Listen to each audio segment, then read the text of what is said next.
Hello and welcome. In this video lesson we are going to take a look at the idea of nullclines. And nullclines are a way for us to better understand what's going on in the phase plane of a nonlinear system of differential equations. In particular, one that is homogeneous, one, in other words, that doesn't depend on time but depends only on the values of the dependent variables. That is, the rates only depend on those. So a Lotka-Volterra model, looking at predator-prey populations, is actually a nonlinear system of differential equations. They are first order, but they have no closed form solution. So there's no way to solve for x of t and y of t. But a natural question is, how do we understand how a solution behaves for a given initial condition? So what will it do? Well, we could look at the phase plane, but one of the disadvantages of looking at the phase plane is that the phase plane is not always available. In particular, in our next lesson, when we take a look at a system of three differential equations, it becomes very difficult to try to visualize what is happening in a three-dimensional phase plane. So there are a few ways that we can explore this. We looked at the linearization theorem in a previous lesson, and today we're going to combine that with this qualitative approach. Qualitative just means that it'll help us understand what's happening in the long run, but it may not be very revelatory in terms of telling us what's happening right away. Now, nonlinear models often have multiple equilibrium points. We found this before. And so we'll have to really, before we get into this, look at every single equilibrium point for our system and qualify it or categorize it, classify it as a sink, source, saddle point, spiral sink, spiral source, or center. Now let's go ahead and look at a definition that's going to help us build these nullclines. So what is a nullcline? Well, a nullcline, if you think about that, the word null means zero. Cline is like incline or decline. A nullcline means something that has a zero slope. So it's often a function, and it's the set of all points for which either one differential equation or the other has zero change.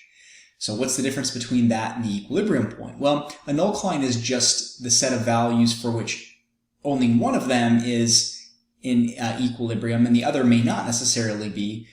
An equilibrium point is where both of the rates are simultaneously zero. So nullcline, where only one of the rates is zero.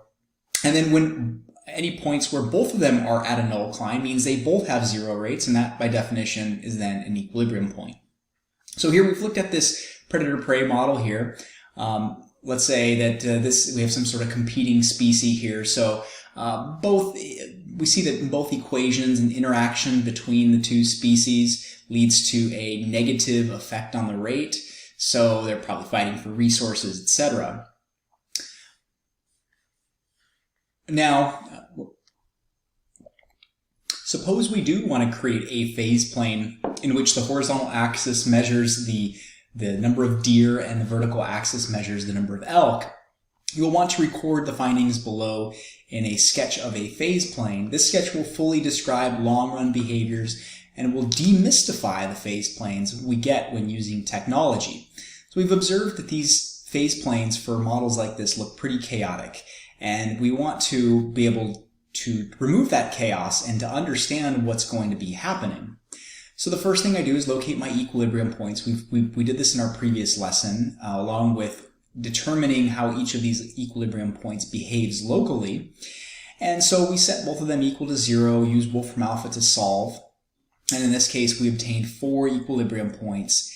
And using the linearization theorem, we classified 0, 3 as a sink, meaning that we observed that a lot of solutions actually spiraled into, or I shouldn't say spiraled into, but sank into the 0, 3 equilibrium state.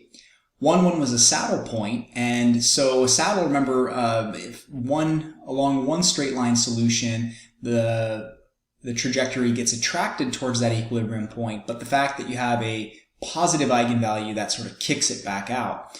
So trajectories not starting at this point can never get there. 2, 0 we classified as a sink. So once again, we observed that certain solutions made their way to that equilibrium point. 0, 0 is a source, so trajectories not starting at this point can never get there. So we have 2 equilibrium points that we've already been able to demystify as solutions just won't get there unless they start there. So the next thing we're going to go ahead and do is find the nullclines of dx dt. by finding all conditions under which dx dt equals 0. And so we do that. So basically we're just going to set one equation equal to 0, and we're going to solve. And as mentioned earlier, these are our two nullclines. These are actually functions, and these are anytime x equals 0. Now y could be whatever it wants to be, but as long as x is equal to 0, this equation will always, the right-hand side will always be 0. So y could be 50, y could be 100. So this solution, x equals 0, is the vertical line that runs along the y-axis. Y equals 2 minus x, well, that's a line with a vertical intercept of 2 and a slope of -1. So what I want to go ahead and do is I'm going to plot this. I'm going to use a different color because we're going to have a lot of information on this. And so here is my one nullcline. Okay, that's the, sorry, that's not the nullcline. The nullcline is the vertical axis. So we'll go ahead and indicate that we have a nullcline that runs up and down along this axis right here. And let's give that some thickness. Okay, well, good enough.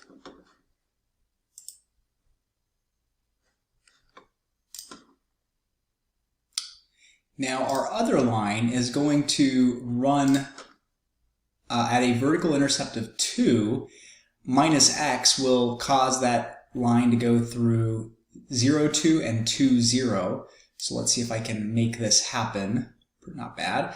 There we go. And so there are my two nullclines. Now you see what those nullclines have done. They have divided up this into essentially 4 regions.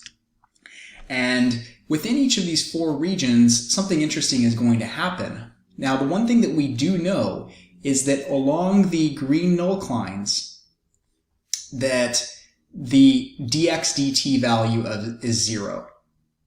So we probably want to write that. So dx dt is equals 0 along both green lines. And those are green nullclines. And by the way, up here, we could just check. You could see that if you plug in 2 minus x for y here and do some distribution, that will all 0 out. So I encourage you to do that. And so along both green nullclines, dx dt is 0, which basically means that, remember, dx dt, this guy either points right or has a left pointing component. But if dx dt is 0, that means that vectors in this phase plane that fall along either of these two straight lines do not have a left or right pointing component. So this means that the vectors, the phase plane vectors, or arrows if you want to call them that, the phase plane vectors along the x nullcline will point strictly up or down.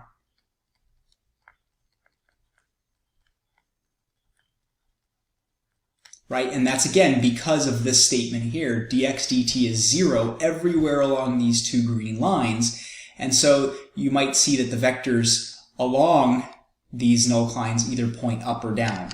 Now I'm not going to worry about those right now, but the one thing to note is that even along this green nullcline, the vectors will either point straight up or they'll point straight down, because of the fact that on that green line, dx dt is 0, so there's no left or right component to that vector. Whereas over here, we may see a vector that has a horizontal and vertical component.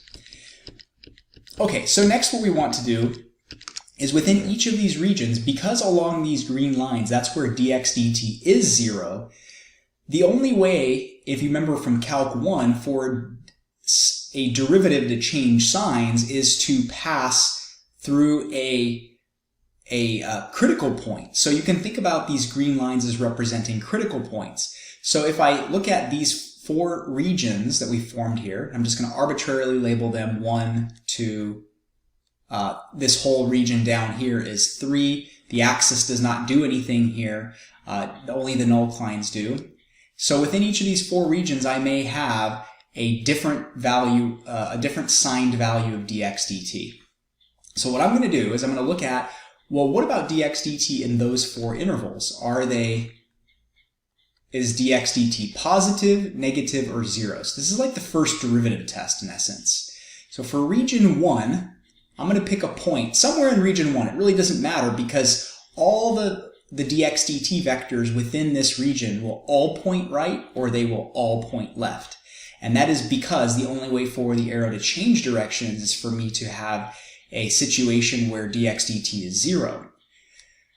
Okay, so let's pick a point in there. I'm going to pick the arbitrary point, maybe 2, 2. And so what I'm going to do is plug in 2, 2 into my dx dt equation, which is this guy here. So if I plug in 2 for x, here I'll have 1 minus 2 over 2, which is 0. And then here I'll have negative 2 times 2, which is negative 4. And so that comes out to a negative number. Now, I don't really care that it is negative 4. I just care that it's a negative number. And that means that dx dt is negative, which means, well, what's happening to x? Well, that means x is decreasing. So everywhere in here, all these vectors that I see in this region 1 will have vector components whose horizontal component points left. So you may have a mixture of vectors that point this way and this way, but all we know right now is that all the vectors in region 1 will point left. We'll have a leftward pointing component to the horizontal. Now we'll do the same thing for region 2. Let's pick a point down here. I like the point 1, 0. That looks good to me. It's an easy point to plug in. So if I plug in 1 for x and 0 for y, I'll have 2, 1 minus 1/2. That'll be a positive number. And so you can even see that the signs switched when I jumped over one of the nullclines. And so since dx dt is positive, so negative means x is decreasing, positive means x is increasing. So within this interval, all the vectors in this portion of the phase plane will have right-facing vectors. And now region 3, I'll pick one over here. I'll pick negative 1, 0. That's an easy point to pick. And if I pick negative 1, 0, I'll plug in negative 1 for x, and you'll see that we'll end up with a negative number. Now you still do have to plug these in. You have to be careful because sometimes, even in Calculus 1, when we have a critical point, it's neither a max nor a min. And like a cubic function, if you remember from Calc 1, x cubed has a critical point at x equals 0, but that point right there is neither a max nor a min. And so that means since the vector at negative 1, 0 points left, all the vectors in this region will point left. We don't know what portion where the vectors will point up or down. We're only analyzing dx dt right now. And region 4, we'll do the same thing. For region 4, we'll have to pick something that's in there. So how about negative 1, 4? I'm pretty confident that point is in there. Negative 1, 4. And if we go ahead and plug that into the dx dt equation, we are going to get a positive number. So that's, again, plugging it in for x here and for y over there. Okay, so that means that within region 4, all of our vectors will point to the right. So right up here, we can say that these vectors will all point to the right. Well, what have we done so far? If we pause for a second and think about what the value of this is, right now we've been able to say, hey, you know what? If you have an initial condition that falls into region 1, the first thing that's going to happen when we press play is that particle or that trajectory is going to move towards the left. It may move left and up, it may move left and down, but all we know is that all these points in here will be moving to the left. All the points in here will be moving to the right.